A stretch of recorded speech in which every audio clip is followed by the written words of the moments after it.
morning. Good morning. So I'll just really like to thank everybody for coming through. This is the Building from Ground Up. It's the Building from Ground Up series brought to you by the UK Nigeria Tech Hub. Just to be a bit clear about what the UK Nigeria Tech Hub is, and just understanding what they do before we even go into the whole conversation about the building from ground up, so that we can basically get a clear understanding of what the entire conversation is about. So the UK Nigeria Tech Hub in itself is an initiative by the UK government's Department for Digital Culture, Media and Sports to support the growth of the technology ecosystem in Nigeria. Basically looking how they can support founders, businesses, who are in the technology ecosystem in Nigeria. So also the Building from Ground Up series is a program that seeks to bring startup founders, innovators, and entrepreneurs across the Nigerian and United Kingdom tech ecosystems to share their stories, basically how the entrepreneurial journey has been, and how basically other people can learn from it. So we're going to be having those conversations today. And we have, like we always do, have one of those very, I think I can help him blow his own horn, one of the knowledgeable founders in the ecosystem who will be sharing his wealth of knowledge with us today. Onyekachi is a seasoned entrepreneur with 17 years experience in technology and consulting. Onyekachi spent 11 years in management consulting, specializing in consumer products, energy, and financial services. Prior to his present occupation, which I will be calling shortly, he was a technology, a technology consulting practice that he bootstrapped to become the leading SAP partner in West Africa by 2013. I'm talking about the person who is the co-founder at TradeDepot. Onyekachi, good morning. Hi, morning, Tunji, and thanks for that introduction. All right, so we're going to go into the conversations this morning, and I'm going to beg you for one thing. So I don't know if you know me at all, but I'm right now also in that space where I am also a young founder in the ecosystem. So I'm going to be a bit intrusive in terms of, because part of the conversations about the building from ground up is to be able to help young startup founders, startup founders basically the ecosystem just be better. But I'm speaking a lot to the constituency of the young founders, and just helping us understand how the journey was for you, so that we can be able to learn some of the conversation. So first of all, let us start by having the conversation of TradeDepot. What exactly do you do? Thanks, and I'll try and put this in as clear a manner as possible, right? So at TradeDepot, we are trying to build what we believe is the future of distribution, right? And I will use an analogy to explain the way we look at distribution, right? So think about distribution as a pipe that connects the maker of any product to the users of that product, right? And this could be in any space. So if you're building, say, a savings app, right? And you want people to use that app to save. However you get it to them, the pipe through which it flows to get to them, that's your distribution. If you and I start a soap making factory tomorrow and we need people to buy that soap, right? However we get it to them, that's the distribution.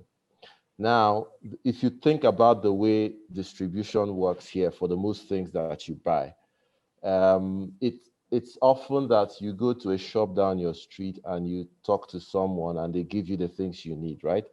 But that thing you bought, it started its journey in a factory somewhere, right? And then someone, after building that, figured out a way of getting it down to that store, right? So let's look at that as a distribution chain that we're interested in.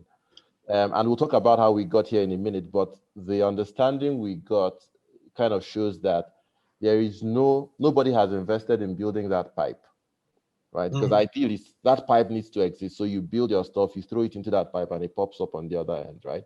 So everybody continues to try and figure it out for themselves and build their own pipes. It's very inefficient and it's broken, really, right? So that's the problem we're ultimately trying to solve. So our focus is to build that single pipe that any manufacturer or any maker of any product ultimately can just pop their product in on the left and it shows up on the right for the consumer or for the store where the consumer can get it. So I want to ask, was this the initial idea? I think the question I'm asking really is, what you just explained to us now, was this the thing that was on your initial deck? It was said in so many different ways, but that was the idea, right? And just to be clear, I think what happens as you walk through the process is the objective gets simplified, right? It stops becoming these 20 different things and increasingly starts becoming one thing, right? So this same idea of just building a pipe so that manufacturers can get their products to consumers, which is a very simple way to put it, could also have been thought about in bits, right? It could have been, you know what, we need to deploy warehouses somewhere and then get vans and then give people a way they can order. And then when they do that, we need to figure out how they pay. There's a whole lot of, it's all jumbled up, but ultimately the underlying thing, which is what we've been trying to do. And when we talk about how we got there, it will kind of also explain why that was the mission from day one, right? Is to build a single pipe, a single distribution pipe for consumer goods for the most part, but anything else that can flow through that pipe as well. All right, so I'm going to ask a few questions about your team, founders, your co-founders, and the rest. But I also wanted to quickly understand what the conversation really is around. Were there pivots in your movement from where you started from? We just talked about the initial pitch deck right now, and were there pivots? Were there times where, as you said, it became one single thing? If you can help us understand the thinking process behind what took you from the many things to a simplified focus. Because a lot of the times I realize, and just talking with other startup founders, you hear things like you see them wanting to do many things, but you see that the businesses that are actually out there doing the business are actually doing only one thing. And you would think that it should be the other way around.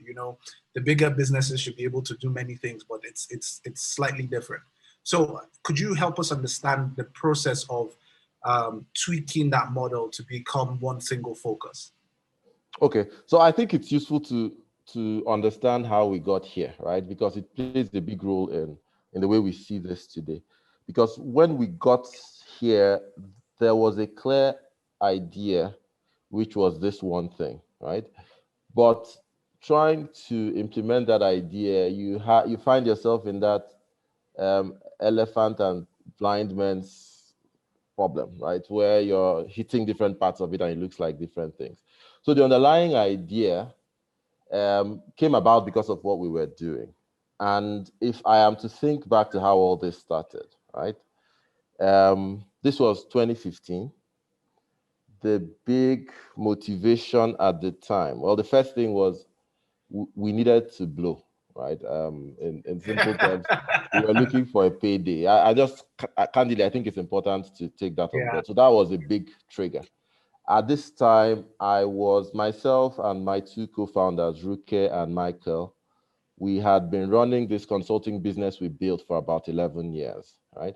And if you know the way these SAP consulting projects tend to be, you need to do just 3 or 4 transactions in a year and you're fine. So the pay was good, it was decent, we're doing well. It was, if you work hard at it like this every year, you'll be all right money. It wasn't, I can now retire and start doing follow your passion webinar kind of money, right? And there's that follow your passion one that we're looking for. Anyway, so at the time, this was early 2015, we occasioned by a couple of things that happened. You know, we had gone into conversations with a big four, one of the big four consulting firms, which was looking to expand their consulting in Nigeria, and thought that acquiring a business like ours was the right thing to do. So they reached out, and we're having these conversations. It kind of became clear to us that we didn't really have a product to sell, right? Yeah, we had this company, but in the end, it's consulting, it's us.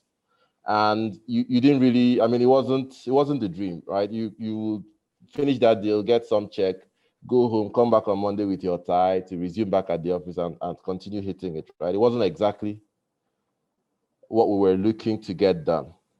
So we made a conscious decision early in 2015 to build a product company, right? It was a very conscious decision, right? We made this decision before we had decided what problem to solve, right?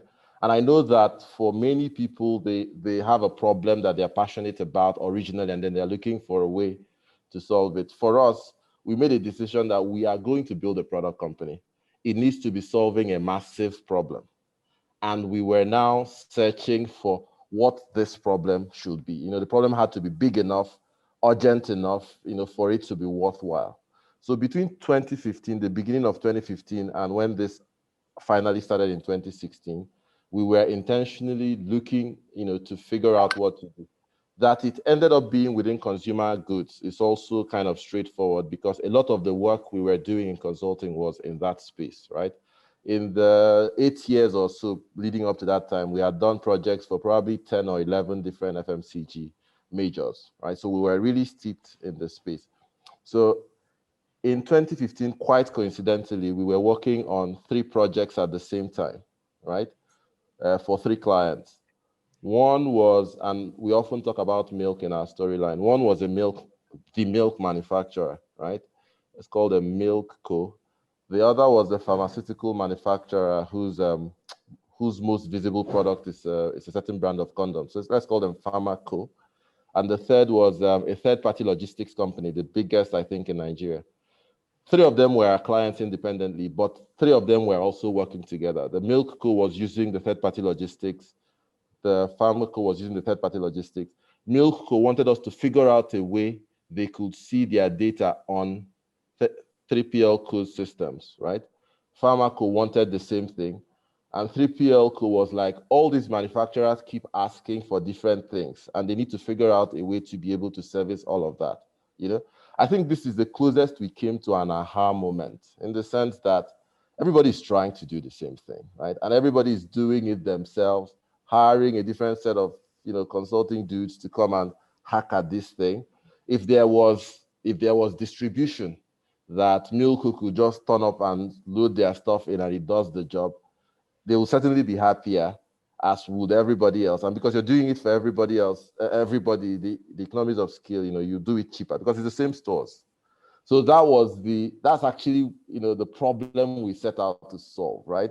The problem was, let us find a way to connect all these factories to the retailers. That was what we kicked off trying to do. That's what we're still trying to do. However, it's a lot, right? To try to buy it. So you always ask yourself, okay, where do we start?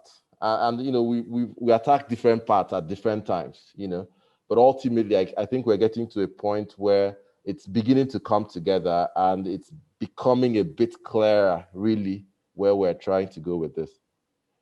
So I want to ask about money. So I'm sure you didn't have this problem. I initially, when I entered the ecosystem, I thought money was everywhere on the floor, and I would just come in and I'll get, you know, they'll get my angel, then I'll get my, you know, pre-seed, and, you know, we'll start talking about Series A, Series B, and then looking at some of your, you know, looking into your history, you know, there's a lot of millions there. So I want to ask, at the beginning, when you came to this aha moment, how did you come to, because I mean, I'm sure you needed funding at the time. You know, I'm sure there would have been savings and things like that. But how did you navigate those beginning waters, financial-wise, as a company? Okay, so I mean, I think it's useful to note that 11 years up until that aha moment, we had bootstrapped a business, right? We had bootstrapped a business that at that time had 80 plus employees, right? Consultants. And we were making payroll and we were, covering our overheads and all of that, right? So our DNA originally was really about, how to generate resources that you need to run your shop. That was pretty much where we were coming from. So going into this, we knew that this was going to be capital intensive and we were going at some point to need some investment, but we didn't reckon we needed to do that to start, right? We figured we could find a way of building this thing out up to a point where it had started happening, right? And the conversations could then be a bit different, right? The conversations could then be a mixture of understanding, using our profiles as, presenting a strong team, but also demonstrating that, look, this thing actually could work, right? I have this manufacturer already using it. I have these guys on board. I mean, the conversation gets easier, to be candid, when there is some proof, so that's what we did. So we funded what would have typically been your pre-seed and seed. We funded that ourselves and got to the point where, we had enough proof to kind of demonstrate that beyond this being a great idea, being in a big market and us being a solid team, there is actually some traction. Did you still get no's at the point where you are now? Because, it needs to be clear. Did you get any no's at all, at this point where you had proof? A lot. I mean, no's are part of, I guess, this business, but of life in general.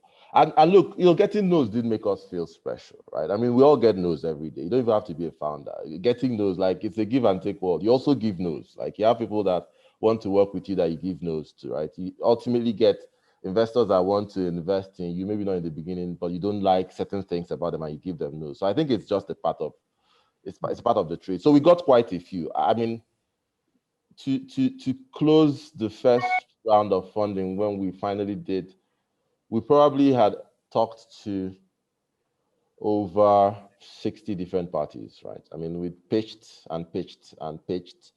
Some of those conversations were 6-0. 6-0.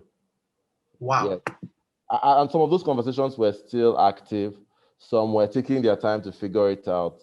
And it's what it is. I mean, the next time you go out to do that, it's still the same thing. You get to talk to quite a few parties who say no, not because they are bad people or because they're trying to be difficult. It's your job to make it make sense to them, right? And it probably didn't, so. So let's go back a little bit. Let me ask the question of, because I mean, it's clear that your prior venture as consultants helped the business a lot. But also, I want to also understand the process from that, because I mean, going from consultant to actual player in the industry is two different things. How did, excuse me, how did we go from to get that first MVP that allowed you to get your first client? Because I'm trying to understand how you were able to get your first client. Were they people you had been servicing before? Were they people that you now targeted to take the product to? How did you get that first customer? Okay. So yeah, in our case, our first customers were people we were servicing from a consulting on, our consulting clients, right? So, clients that we had identified had this problem based on the work we were doing with them. There was an opportunity to say, hey, you know what, in addition to these things we're doing now, there's this, side thing we'd put together that we think can help deal with this problem. Let's have a go at it and see how that works out. So having those guys, I think early on was useful. Also because, when you're building distribution, you're in a two-sided market, right? You need suppliers, these manufacturers on the one hand, but you also need to have retail stores. So just figuring out the right way to do this, ideally, the idea is to go for the suppliers first, give them value that makes them stay, give them a basis to be on board, but then start hunting down demand side. So the supply side, which is always the bigger thing to figure out, we leveraged the existing guys that we were working with. They were the first parties that we took this to, and then we built on that with other parties subsequently. So if I first thing when I googled the TradeDepot, because I was just trying to do some research, first things that came to my vision was $3 million and then $10 million, and having never raised even up to 100,000 in my life, how must it be to raise $3 million? How many investors need to come together for that kind of a conversation? And how is that even structured? How does it make sense? As in, because I obviously know that clearly the business would need that kind of money. But when you're coming to structure that kind of a deal, is it entirely equity? Is it equity plus debt? How does it work through your mind to the mind of the investor? Okay, and I reckon there could be different structures, but I'll speak specifically to our situation, right? So it was completely equity, meaning that the investor, by doing that, came on board and owned a certain percentage of the business, right? For the deal we did, we went with only one party, right? And that was I reckon, our preference at the time. I mean, there are many things you look at ultimately. Let me put this a bit better. In the subsequent raise, there were more things we tried to optimize for, right? For the first raise, to be honest, you're looking for someone you think you can work with, but you're not as choosy as you could be, right? You try to figure out, is there alignment? Will these guys do the deal? Will it be worthwhile? I've learned that it's also useful to think about the next round, when you're having that conversation, because you kind of want guys that are able to help you do the round after this one in some way, right? Which is a useful consideration to take on board. So for the investor, you need to think about this also, that the investor has an objective. When you're trying to raise money for yourself, the investor has an objective. They've raised money from someone else, right? And they have a number of years to multiply that money. That's the bottom line for them, right? So what they need to be able to see in your conversation with them is how, in that conversation, you're like Bitcoin, right? The consideration is, if I put my money here, will it be like 3 times in a year or 2 years? It boils down to that. So everything about, is this the team? Can they execute? Blah, blah, blah. It really is, how will this, if I give this 3 million, will it become 9 million in 2 years? That's the end. So if you have this in mind, that needs to play in how you tell your story, right? Ultimately, what the guy is trying to figure out is, which is why also sometimes you might not be profitable at that time, or you might not be making that much revenue, but you have enough in your story to demonstrate that 3 million given to me now becomes 9 million in 18 months, right? That's, if you look at it simply like that, you kind of also get how an investor is thinking about that conversation with you. Yeah. So I want to ask a question. Did you ever have those points where you had those who sent me message moments, where you're like, what? If I just go back to consulting, I'll be fine. I don't need to carry all this thinking, all this stress. Did you ever have any of those moments? I still do. Just that now there's also the feeling that it's too late. You're in it now. You have people's money. You need to deliver, right? But frankly, there are times where there's nothing more frustrating than things that you're really clear. It's very clear this is going to happen like this, and then it completely happens in a very different way, right? You deal with that. And my experience, again, I can't speak for anyone else's. My experience is that you don't get a lot of the right guidance simply because there isn't really anyone in a position many times to give you that, right? So you're constantly having to, I mean, there are times where I wish there was somebody I could just talk to that can reliably tell me that if you do this, this will happen. If you do this, this will happen. But nothing like that. In fact, many times these days, we find ourselves, and I mean, like what we're doing now, there are a couple of people doing this in other parts of Africa and in parts of Asia. We find ourselves talking to ourselves a lot. You would surprisingly, we spend time discussing what we're doing and bouncing ideas off each other, because if there are a few people in the world who are experiencing what you're experiencing, those will be the guys, right? So certainly there are days where, this doesn't feel like it was, you wonder whether I really, if, for a couple of minutes. But you also need to realize that you need to be motivated, not just for yourself, but for your team, right? Because one thing that also happens is if you're working with a team of people and you're like a leader in the team, people derive their ginger, you could say, from you. Yeah. They derive their belief from you. They look at you, and you know how when you're on a flight, you listen for how the voice of the pilot sounds.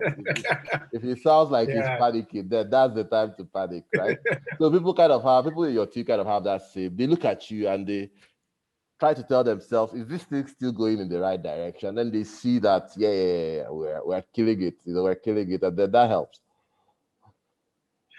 So I mean, it's important that you said the conversation of somebody you could talk to ask, if I do this, will this happen? And I think it's probably the entire reason for this building from ground up, to be able to share those kind of stories. But so I'm going to ask you some of those kind of questions. In fact, that's all I'll be doing throughout this session. And the next question on my mind is, there were definitely assumptions you had before you left full-time consulting to dive into this venture. There were the assumptions that were, and I'm not talking about those assumptions that missed by 10, 15%. I'm talking about those assumptions that were a miss by a complete 100% or 80%. Those kind of assumptions that you thought, no, if we do this, this is what is going to come out of it, and then you get into the whole thing, you roll up your sleeves and you realize, oh, it's completely different like this. Maybe from the ecosystem, maybe from the people, maybe from, I don't know what it is, maybe from relationship with banks. But what was that thing that was completely 100% away from what you thought before you left full-time consulting? So I don't know whether there was anything that was, like a complete 100% miss, right? What I would say, however, is that the number of things that we get wrong the first time are quite a lot, right? And in fact, it's so much a part of the process that we're not necessarily trying to change that, right? What we're trying to get better at is finding out very early that this decision is wrong, right? So because many times you don't have enough data and you don't want to keep waiting forever before you make decisions. So many times you make decisions without having enough understanding or enough data, but you need to make it like it's an experiment, like we're testing. So the moment you do this, you commit to it fully, right? But you're testing, you kind of define, this is how we know that this decision is right. This is how we know that this decision is wrong. So before you can get to the point where it's taking you completely off course, you've quickly picked that this is not going in the right direction. Let's reassess, right? My co-founder Ruke would typically say, ready, aim, fire. But it looks like that sometimes, right? I think that one thing that really helped me early was getting to the point where I took it on board that this process is very experimental. Like hypergrowth is typically very experimental. You need to be open to sometimes trying multiple things at the same time, embracing the fact that many of the things you're trying are not going to be the right direction to go, really, right? And when that happens, being bold enough to course correct immediately. So I think that's one thing that has become the approach that we take. So when it comes to the number of decisions that we make that ended up not being the right one, like every week, like I'm sure that if we made 10 decisions yesterday, 2 are the wrong ones. We'll find out maybe next week or later this week. I think it is part of the process, at least we follow. All right, so let's come to your team. Let's start from the co-founders. I feel that I might assuming, but they were in the consulting business with you, so there had been a prior relationship. Yes, so I think we've been quite fortunate in that regard, right? Ruke, Michael, and myself have been together building stuff together now since 2002, right? So every venture I've worked on since I left school, the 3 of us did it together. Yeah, so and just getting that chemistry right and for that long, I think it's probably the main ingredient in our secret sauce, I would reckon. Then what about your people aside the co-founders? Did they follow you from the consulting business into this business, or because you did speak about the fact that you had payroll and you had people you're working with in that place? I'm trying to understand your methodology for picking people and hiring. Because if I'm to go by your co-founder model and the setup, it looks like you are more comfortable with people you have history with. Okay, not necessarily. So first thing I need to clarify, the consulting business is still active and running, right? We didn't completely got it before leaving. Yes, we found a way of exiting that business, so to say, but it's still very active. Having said that, a few core members of our management team in TradeDepot today left with us from the consulting business, right? So there are about, I would reckon, 3 or so very key members of the management team who left with us from the consulting business. But since then, we have really focused as well on finding really strong talent. And I think that's probably one of the biggest challenges you face, finding strong talent that wants to work with you, right? But it's something we've invested a lot of time in, especially in the last year and a half, finding really strong talent, people that can own and build this thing we're trying to build. All right, so we have a few questions coming through. Please, if you have any questions, this is the time to send it in so that we can take the questions. So let me see. This is from Fridaus Kidir. He's saying, or she's saying, thanks for coming here. I would like to know, is it only manufacturers you service currently?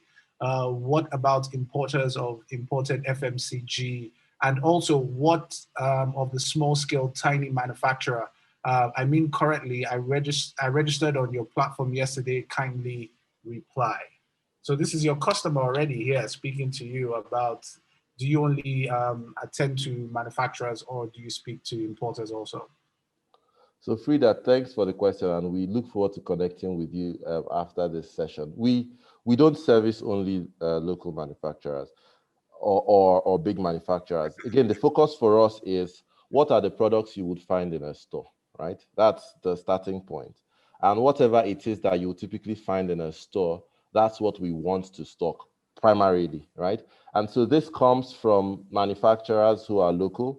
It comes from importers, who are in the market bringing in product. It comes from big distributors as well, right? And then we have a number of small manufacturers on our portfolio as well. And we tend to like to work very closely with the small manufacturers because we believe that demonstrating, how this can allow them compete with the biggest parties. There's no better way to show how valuable what we're building is. So we have actually a couple of new manufacturers who are trying to bring products into the market, and we invest time in working with them to identify what should you change in your product, right? We engage retailers, we understand, oh, they have 48 in a box. It means that each box is 996. That's too expensive for something that is new we're trying to test. If they could have 12 in a box and let the price be 24, it's an easier, sell. We get that feedback back to them.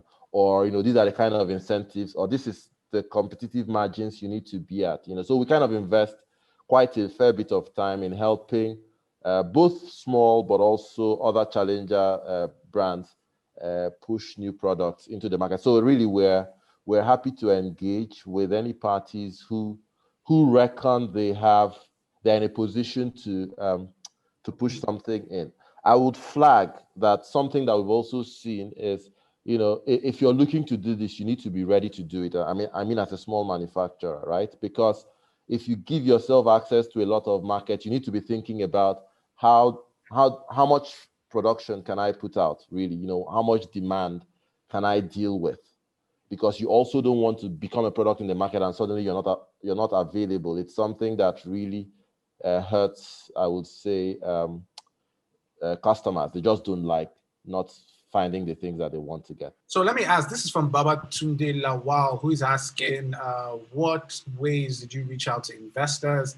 Did you at any point reach out to fundraising consultants or accelerators who helped set up meetings with investors you may have not met before? Right. So the primary channel we used to try to reach investors was through our network, right? Through people we knew. So if we identified an investor we wanted to reach out to, probably because we reckon that they were interested in our space or in this market, then we start trying to hunt down any parties we know in common, or any second order or third order relationships that we could get, right? I remember as well that there was I was introduced once to an investment advisor in Europe at some point, the idea was for him to help us as well, connect us with investors. It didn't ultimately result in a transaction happening, but it was something we explored as well at the time. So this person is asking, Charles Dairo is asking, how do you recommend that B2B startups approach pricing of their products? Okay, good question.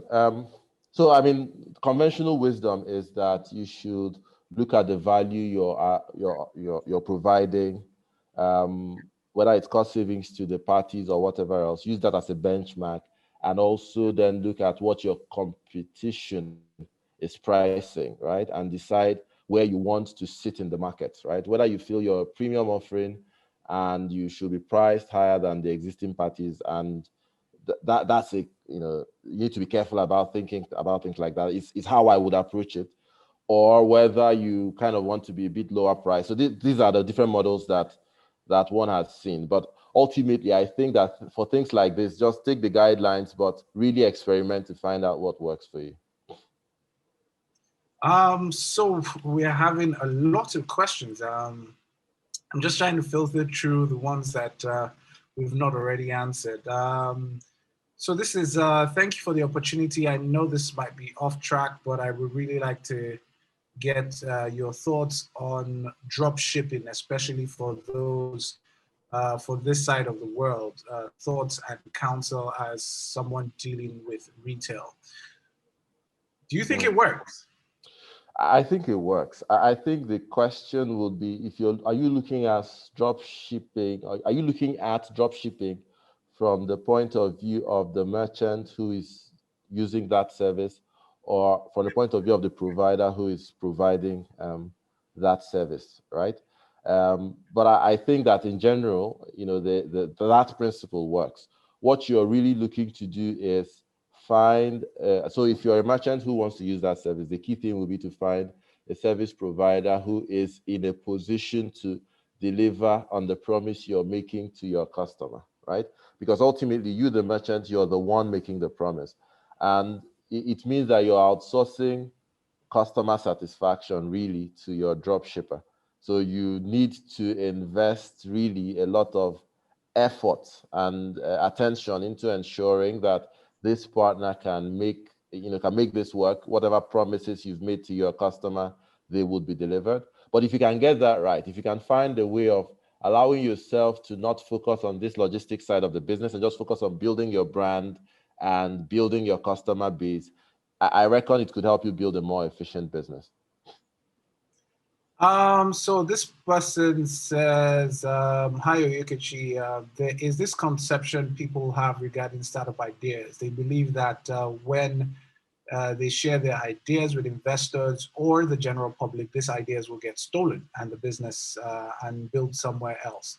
What's your advice towards this? Should this not be an issue for startup founders? How did you get over this challenge? I always hear the conversation around NDAs.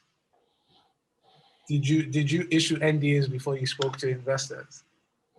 No, I didn't. I mean, I wouldn't issue an NDA before sharing a deck. I mean, yes, if you can call it stolen, your idea could be stolen by someone else or whatever. But I personally don't think, I think that's neither here nor there, right? I don't believe that an idea in of itself has any real value.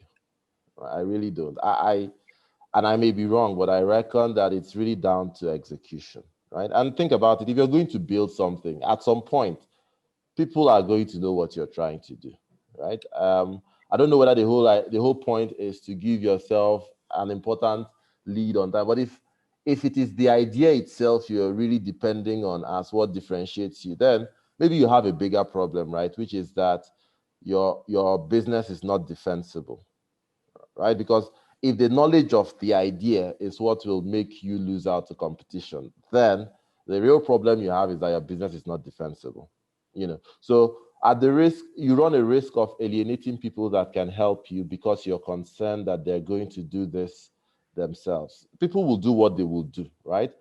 You need to focus on figuring out execution. Execution is really hard, I think. I mean, it's hard for me. Let me speak for myself, right? And I think it's hard for a few people. But executing right, in my view, is the difference between running a successful venture or not. All right, so we as we start to wind down now, we just have about a few minutes more. Just to remind you that this is the Building from Ground Up, brought to you by the UK Nigeria Tech Hub. Basically, just so that you understand what the UK Nigeria Tech Hub is, it's an initiative of the UK government's Department of Digital Culture, Media and Sports to support the growth of the technology ecosystem in Nigeria. But the Building from Ground Up itself is a program that seeks to bring startup founders, innovators and entrepreneurs across Nigeria and the United Kingdom tech ecosystems to share stories on their entrepreneurship journeys and how they've been able to scale their business. Today, we've been talking with Onyekachi. He's been dropping a lot of gems, as they would say, as concerns his startup journey. So I think where we are right now is the conversation around the difference between that first raise and the second raise. I always get to hear the conversation from the perspective of somebody explained it to me from the perspective of CFA, writing CFA, and he says the mindset of raising the first round is usually different from raising the second round. How true is this? And what is the difference? I mean, it's still money at the end of the day, and it's still for the same business, and it's supposed to, grow the business. Is it true? It could be. The difference I see in our own case is down to more a mindset shift, right? That's one thing. But the other thing as well is that, when you've raised a first round with some investor or investors, they have a stake in you raising a second round, right? Because the second round validates the appreciation of their initial investment. So at this point, you're not the only one looking for an investor. You are working with an investor to look for investors, right? So your access to a network of investors is that much bigger. That's one thing. I think the second thing from a mindset shift standpoint as well is that you begin to appreciate that if you're building something valuable, then you have an opportunity to decide who you want, right? And so you're trying to create an ideal situation, which is different parties want to get into the deal. And you're now, it becomes a negotiation. Like for the second raise, it was a situation for us where the investors that wanted to come in, we will demand, what are you going to give us in exchange for getting you into the round? Really actually making that demand for me to take your check. What are you going to give me? And get them to make firm commitments. You know what? If you get us into this round, we're going to. If I had an investor who was like, I'm going to help you raise the debt that you need, and to prove that I'm going to do it, I am going to do it before you let me in, right? If I don't still get it, let that be a gesture of goodwill. Now, during the first round, am I mad? I wouldn't.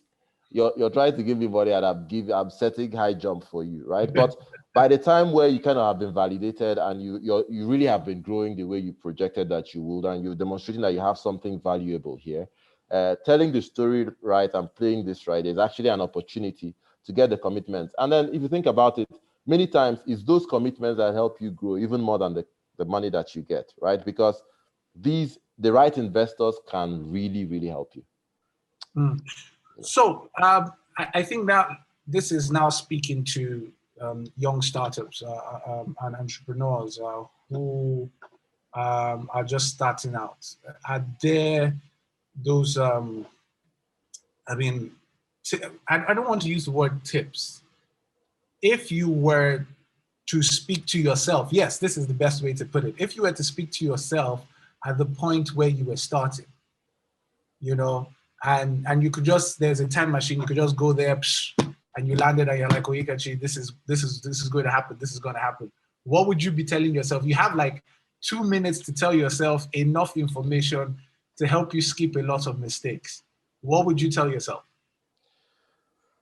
I'll tell myself that it's not going to get any easier, right? So if you're looking for hope is not to be found here. It's not going to get any easier. I really think that those mistakes are a very important part of the process, right? I'll also tell myself to embrace making those mistakes and just focus on learning very quickly from them. If there's a big takeaway for me in the way, after the first couple of years, it was how after a while we just embraced the fact that, look, this decision might just not be the right one, but it's fine. We will do it and we will learn, right? I reckon that just having that mindset sooner rather than later really helps you quite a bit. It helps you not get unnecessarily worried or concerned or just despondent that this thing is not working out the way it should be. It is those mistakes that tell you what the right direction is. So this person is asking, Kibe John is asking that during the early days, did you have a mentor? Was there enough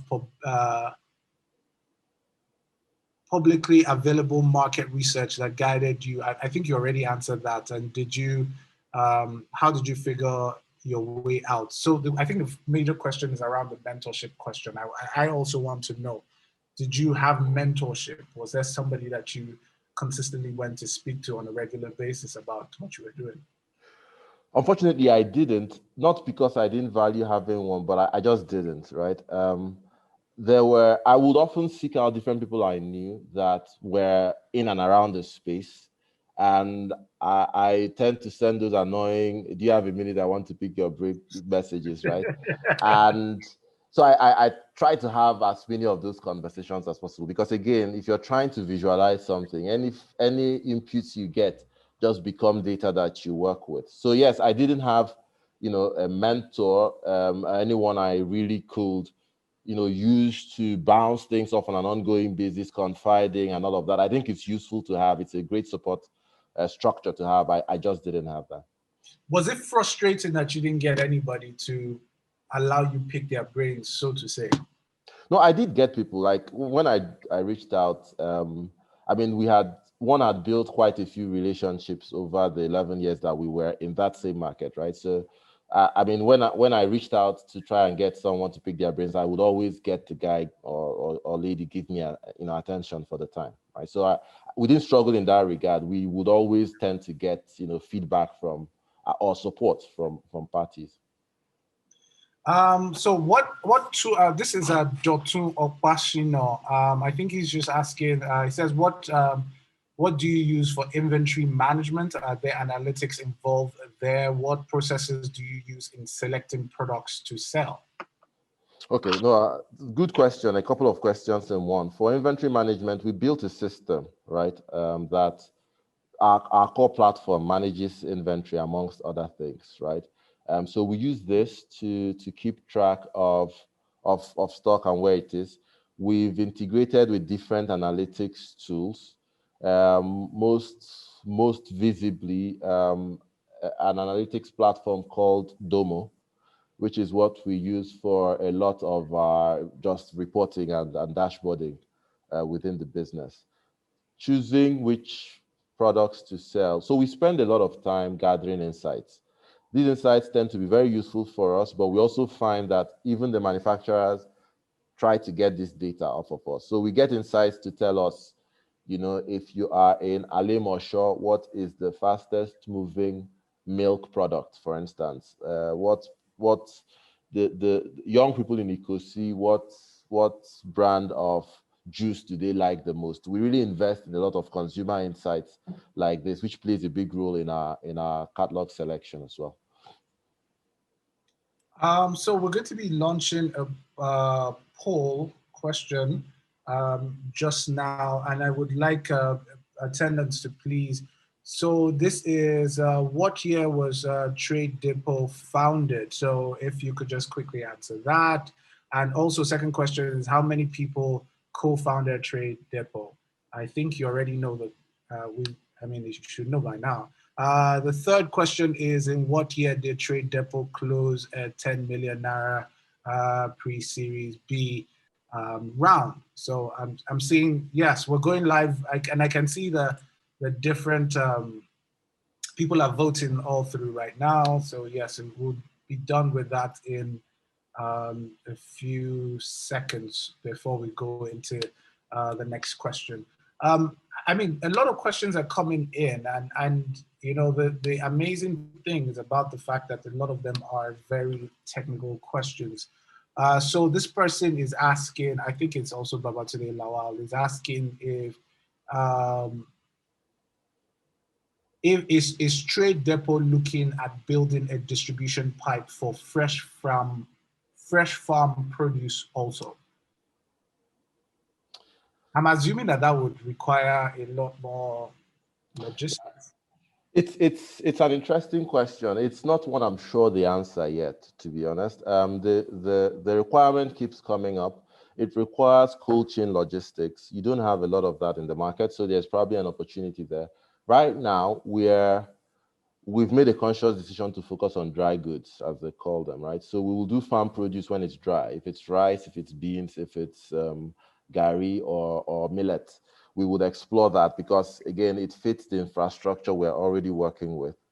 Right now, for wet goods or any items that require preservation or a cold chain setup, it's not priority. It's probably something we may look at down the line, but at the moment, it's not priority.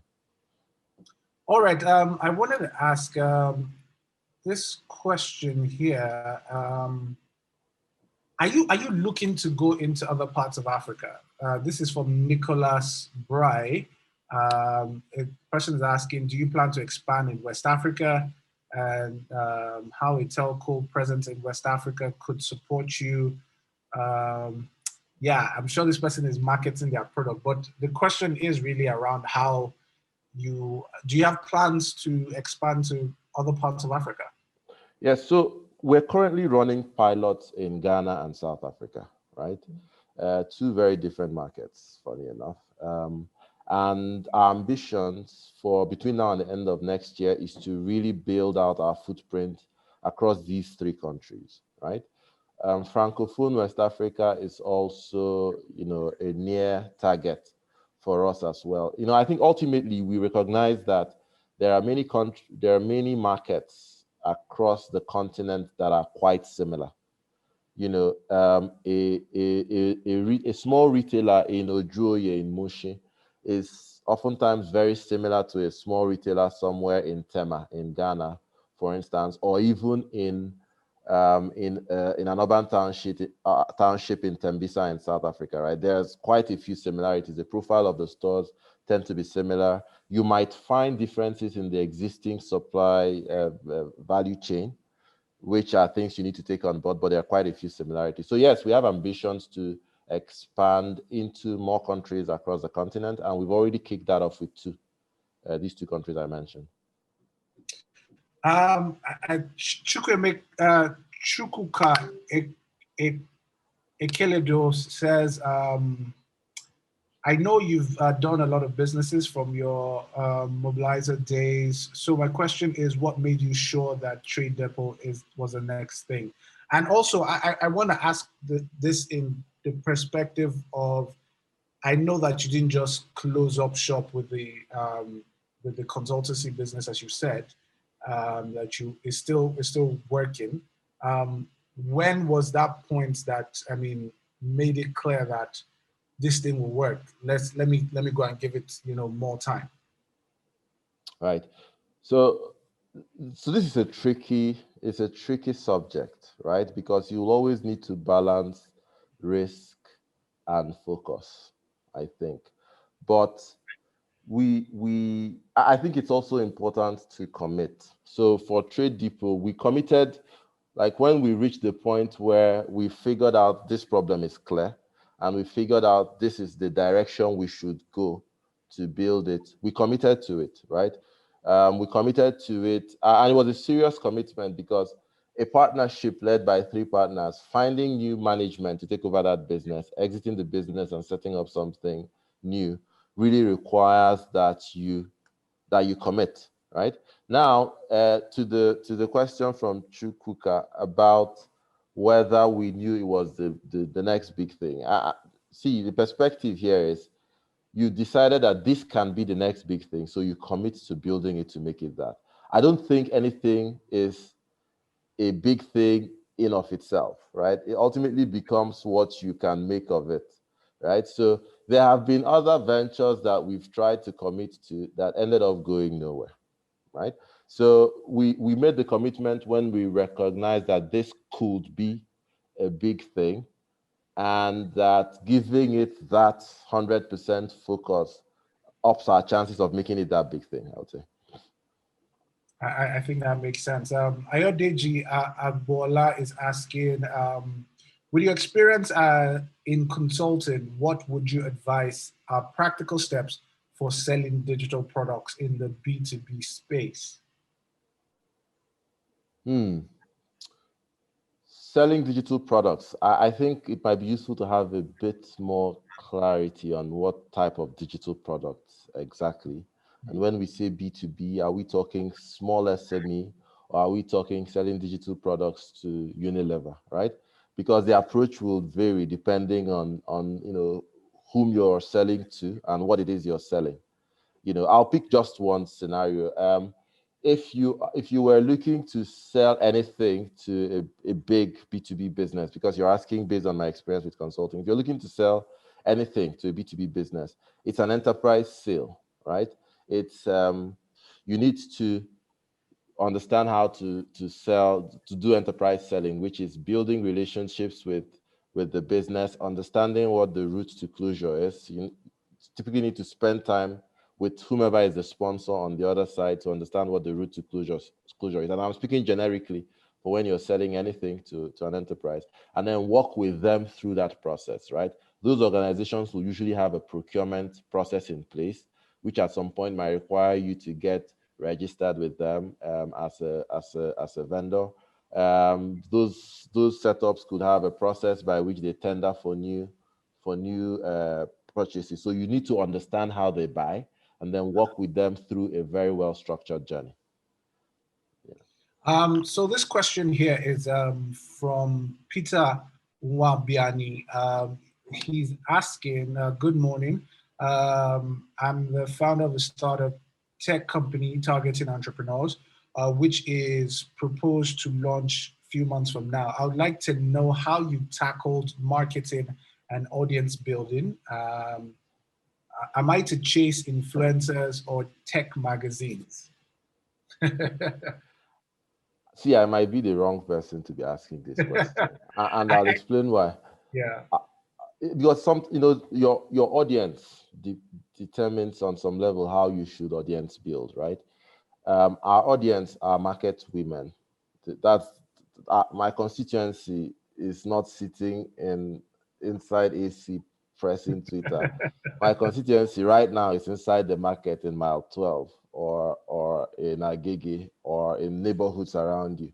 And so when I think about how do I build an audience, I'm thinking about how do I approach this party. And if I tell you what I do, it's not going to help you, again, if your audience is completely different. Because in our case, we had to meet these people where they are, which meant having foot soldiers on the streets who actually go engage, take an approach of education, but also very simple, quick wins, right? No long grammar, just something, break it down to something very simple and clear that the person can take away with, and so on. Later on down the line, we find that more and more of them are on Facebook, and we begin to understand how better to target them. And we've also started using that as a channel. But this is us because of whom the audience is. And probably that's the only approach to audience building I can really speak to with any meaningful experience. You said that you found out that they were on Facebook. Could you expand on that a bit? Because I'm a bit surprised that you'll be able to target them via Facebook. What was it, via ads, or what was it, just messages? How did you reach them via Facebook? Yeah, both ads, messages, whatever means. What first thing was engaging them. We deliberately always surveyed to understand, do you use Facebook? It was always something we tried to find out. And after a bit, you found that a certain profile of those parties, quite a few of them are on Facebook. It's the social media platform that they use. The next challenge was, how do you then target? It's very difficult really to have any basis to do this. The most success we've had has been with lookalike audiences, right? When you've built a significant audience of these types of people manually, then we use that contact list to then try and build lookalike audiences on Facebook. I think that's what we've had any meaningful success with doing. So Dr. is back again, and he's asking a question. I'm not even sure this company in China. He's asking, are there plans for direct to customers? Are there the options to start team buying, similar to Pinduoduo in China? Do you have any idea? Yeah, no, I'm familiar, and so funny story. In 2019, we dedicated a big part of 2019 to trying to roll out a team buying platform, right?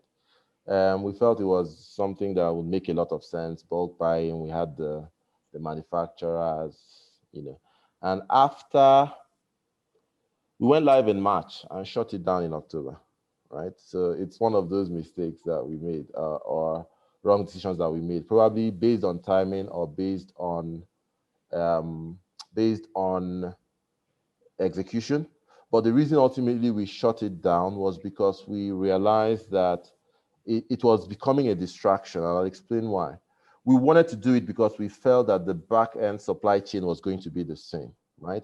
Well, what we found was that at the point we were, the product selection that that we needed for the consumers was different from the product selection that made the most sense for the retailers. It wasn't an intuitive thing. We realized that after we were doing this. So we were spending a lot of time separate from the one we spent for retail, trying to build the supply chain for consumers. And it was really diluting our focus, if you like, right? So after a fair bit of time spent on trying to do that, a platform at the time called Slash Club, we suspended it. I think that's the term. Wow. Yeah. Amazing. So this Babatunde is back again. I love your app, simple and easy and useful. How do you cope with managing orders with small retailers?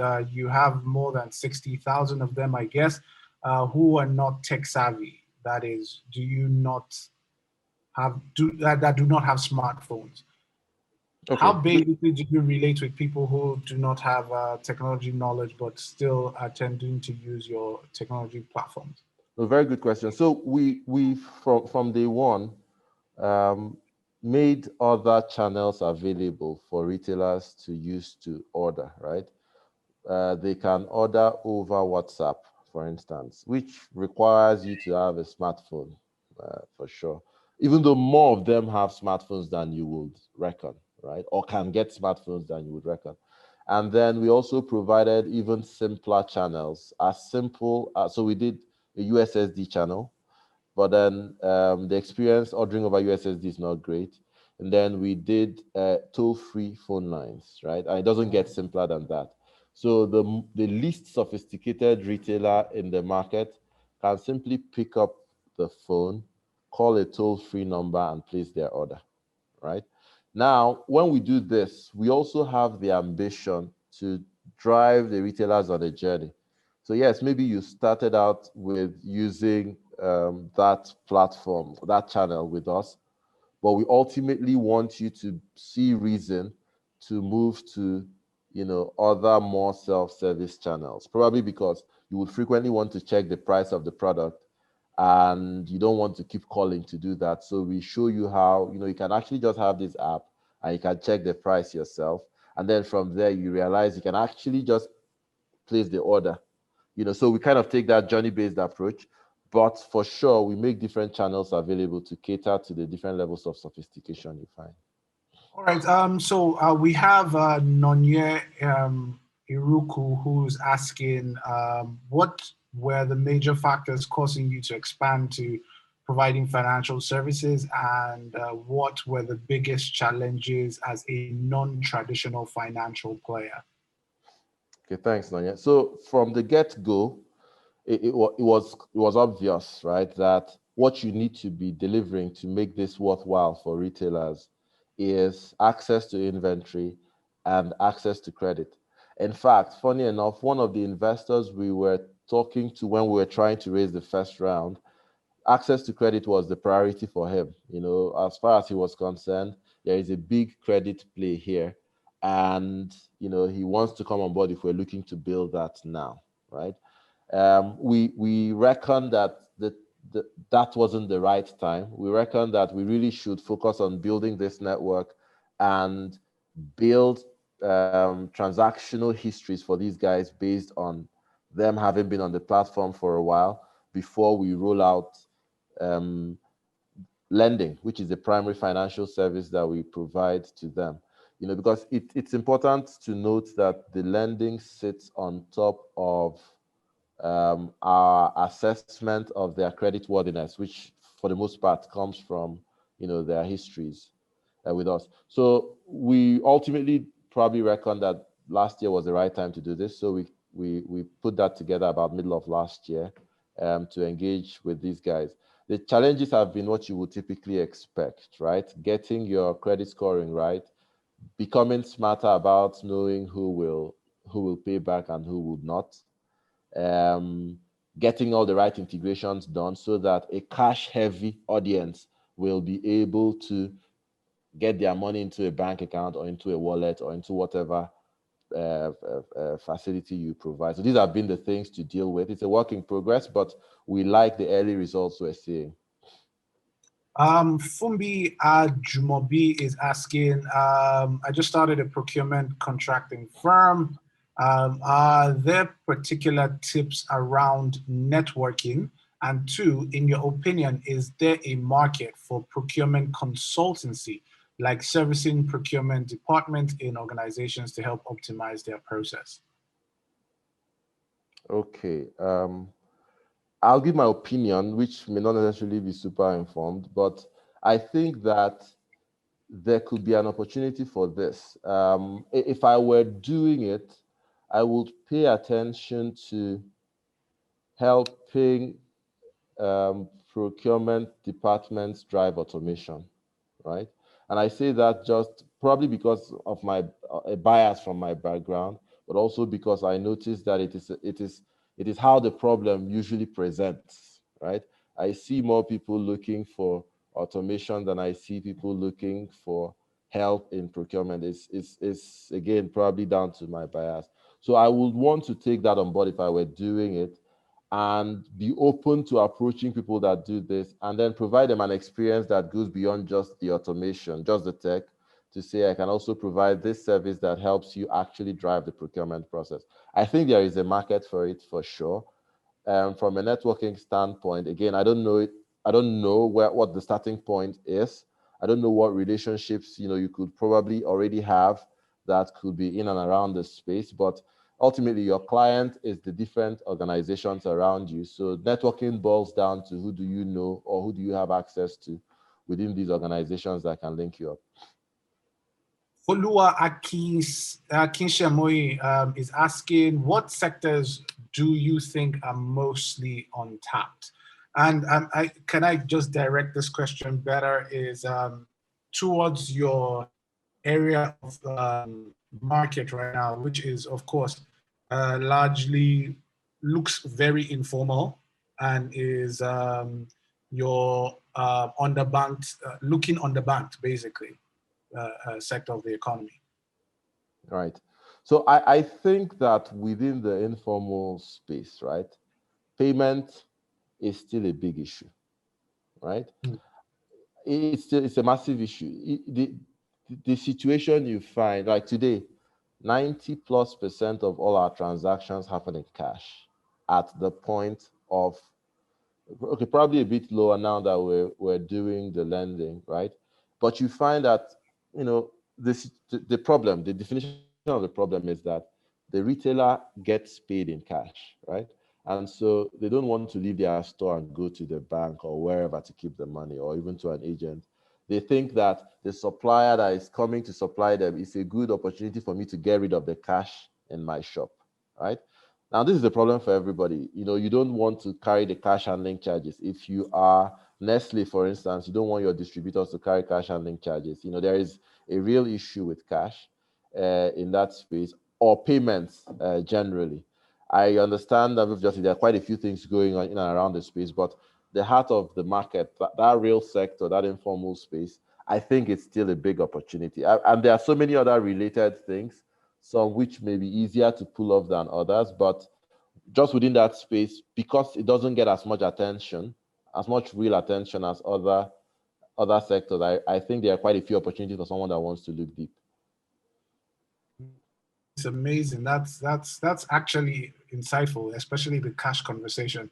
Leko Odukes is asking, what shocked you the most when you shifted from consulting to being an entrepreneur? I'm not entirely sure we have a timeline to that as concerns this, but yeah. What shocked you the most? No, see, consulting, you're telling people how they should do things and you're measuring what they do. It's very different from doing it yourself. You don't appreciate how different it is until you have to be the one doing it yourself, right? In the end, the world does not respond to PowerPoint slides and Excel sheets. So I think just from a shock standpoint, that would be the biggest factor. And look, one is not naive about this. We kind of knew it was going to be a significant shift, even if you'd been in that space for a bit. But just getting familiar with how difficult it could be, right? Just things not happening the way you want them to, people not doing what they need to do, probably also because you haven't structured what they should do in the right way, and so on and so forth. It's taking a lot of getting used to be candid. This person is being anonymous, but the person is asking, which is cheaper for a business, building your team or looking for hires with strong skills? So hiring potential or going for the superstar? I think you need to focus on getting the right person for the job, whether that person is within or external, right? The most expensive thing for the business is not having the right person in the job. And I'm not trying to be glib. There are times where you can see the right person in someone who is already within the team, because you can see how they are going about the thing they are doing. You know, I personally try not to get too hung up on the number of years you've been doing this or the experience you're coming with, especially when you're trying to build something new. Sometimes existing experience doing a different thing is a blocker, right? It's an obstacle.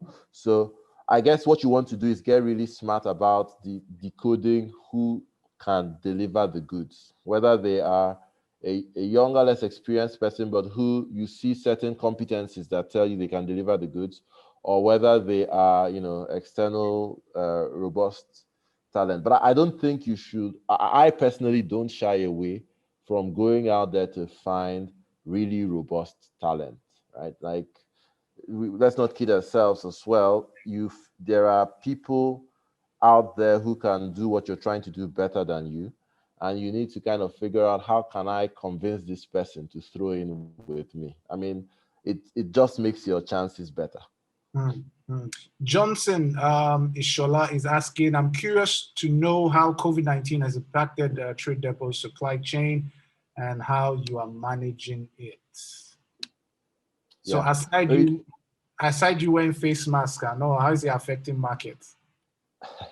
So it's been good and bad, right? The good has been that traditional distribution has struggled more than we have, right? Which means that the cost, and there are competition. So the customers that we're both chasing together are lean on us more. That's good. The bad is that our supplies also come from some of those traditional channels, right? So when they struggle in general, and last year we had quite a few disruptions that resulted in not enough product being available, or factories shutting down, or some big distributors you depend on just having a much longer turnaround time, right? So to the asker's question, which is how it has affected our supplies, there has been some significant impact. You know, I think that the single biggest concern we had last year was stock availability, right? Just not being able to meet up with demand because, for whatever reasons, we struggled with execution for our supply chain. Interesting. Charles Dyro. I just lost that. I'm trying to get it back. Okay, let me move to another question. All right, so what did you, okay, I think I've already asked this question. I should have removed that. I just missed that question now. So I scrolled up, and then my computer had a way of just doing it, and it makes everything, mumbled up. All right, let me go to the question. I think I am on it. I missed it again. Anyway, thank you for. So what's the hardest part about building a supply chain business side, warehousing and transportation, and other general business challenge? So what's the hardest part about building this kind of a business? Well, the most difficult part for us has been getting the right people, right? It's operations intensive. You need to get great executors, people that can drive and manage operations effectively. We've made some decent progress in that area today, but it still remains something that one pays a lot of attention to. And note, this directly impacts on the service levels, right? The satisfaction of your customers. You see the results immediately. The moment you're not you're doing something wrong, it shows up in how dissatisfied your customers start becoming, right? So I guess just getting the right team in place to drive that has been the biggest challenge. And we didn't touch much on your team, and I think you did speak to the importance of getting the right person. But in looking back at everything, how important have your team been in this entire journey? Because I do understand a little bit that attacking markets, especially the informal market, especially the kind of market that you're talking about, is probably the most tricky. It's easy to give some sets of the population PowerPoint slides and they will get everything. Dealing with the people who you have to hold their hands throughout everything, the entire process, making them understand that the person they trust or the person they trusted yesterday, you can give a better service to the person. How important is your team being in this conversation? Yeah, I mean, it's really down to them, right? Ultimately, and just on that team journey, especially when it concerns engaging with the demand side of the business, our first approach to this was going to hire from the industry directly, and that didn't work out too well, right? Our second approach, after trying so many different things, was still going back to hire from the industry, and that's working so much better, right? So it's possible that it not working well enough in the first place was down to something we were not doing right ourselves. But right now we have a team of people that really take ownership. And I think that's probably the most important thing, probably also because we invested in finding people that are better at the different things that they are responsible for than I would be, or someone else would be. We just kind of wanted to have ownership for the different areas by people who are the best we can get in the market for that, right? And that has been useful. I think the biggest challenge now is just for me to make sure like I get out of their way to do their work, right? But I think that just finding the right team or finding enough people who can get the job done has been something we're reasonably happy with the progress we made last year, especially. Sorry, I just wanted to clarify. You said going to hire people from the industry didn't work the first time, but it worked the second time. What was the difference between the first and the second time? A few things I would reckon. One was between the first and the second times, if we put it that way, I think we were clearer about what we needed to get done, right? Okay. And generally, our model had also evolved in a way that made certain things a bit easier. So even in choosing who to hire, we were clearer about, whom we needed, right? I think all those were factors in helping us really be significantly more successful with it this time than we were first time around. That works. That makes absolute sense. I want to thank Onyekachi for being with us today.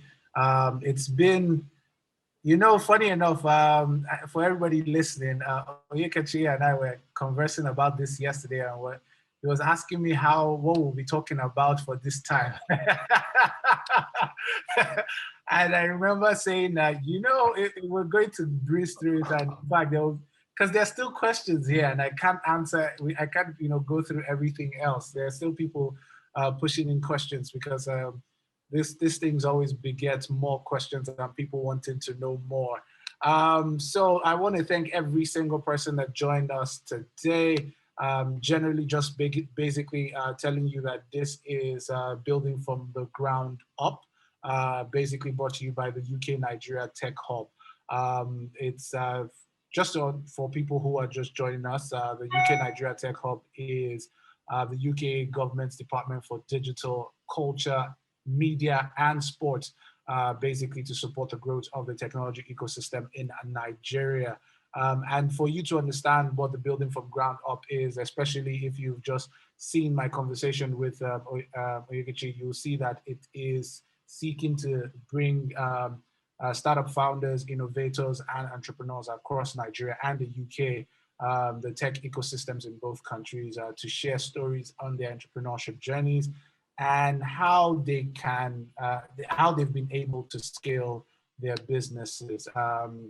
It's been a fantastic conversation, especially because you're doing something really, really huge, and it's a combination of many things. It's a combination of, managing the informal sector, which supply with, and now a bit of finance. So there's a lot to unpack in this. I hope we will be able to have an opportunity to have this conversation again, so that we can, learn more. I don't know. I don't know if you can answer this question just briefly. You've done 3 million. You've done 10 million. Is there anything else? Is there any expo you can give us?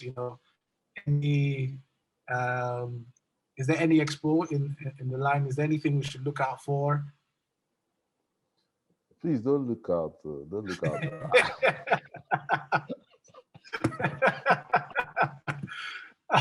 We want to look out. We want to look out. We're keeping our eyes on you. Thank you very much for joining us. Also want to thank TechCabal for being technical support for this. It's been a pleasure. Everybody that is in the room right now will not realize how much support is going on in the back end. I'm looking at. I'm sure you must have seen my eyes going left, right. I'm seeing chat messages from all kinds of devices in front of me. So it's thank you very much for the support, TechCabal. We will be letting you know when the next session will be. Basically, the building from ground up is that conversation that happens every month. So you can follow the UK Tech Hub, UK Nigeria Tech Hub, sorry. You can follow them on Instagram. That is the UK Nigeria Tech Hub. On Twitter is just UKNG Tech Hub, and on Instagram is UKNG Tech Hub. Follow all those platforms, and then you'll be able to know when we'll be having the next conversation. Okay, so yes, you want to check the survey we did to see how many people exactly knew. So let me share the results. Boom. So we're seeing that what year was TradeDepot founded? I'm seeing 2015. Actually, is that right? No, it's actually 2016. Aha. So how many people co-founded TradeDepot? Is 3? Yeah, that's correct. And the last one is, in what year did TradeDepot close the 10 million pre-series B round? And it says 2020. That's correct as well. Okay, so all right, we're going to have a post event survey. It's going to be shared right now, just to prepare for the next event. So there's a link in the chat room. So please just go to the chat room right now, just to be able to help us better prepare for the next session for you. It helps us know exactly what you're looking for and what you're trying to gain from this kind of conversation, so we can better tailor it to you. Thank you very much, every single person, for joining. And want to also thank Onyekachi again for being with us here. It was really, really, really a pleasure having you. Like I said, we're looking out, and we're going to have you again in the near future. Thank you very much for joining us. Really appreciate it. All right. Thanks a lot for having me. All right, so guys. everybody, please go to the chat room right now and take the survey, please. It's important so that we can do this better for you next time. Thank you, every single person that joined. Thanking the UK Nigeria Tech Hub once again for putting this together. Thank you very much, everybody, for joining. It's been a pleasure. Have a great, great, great day.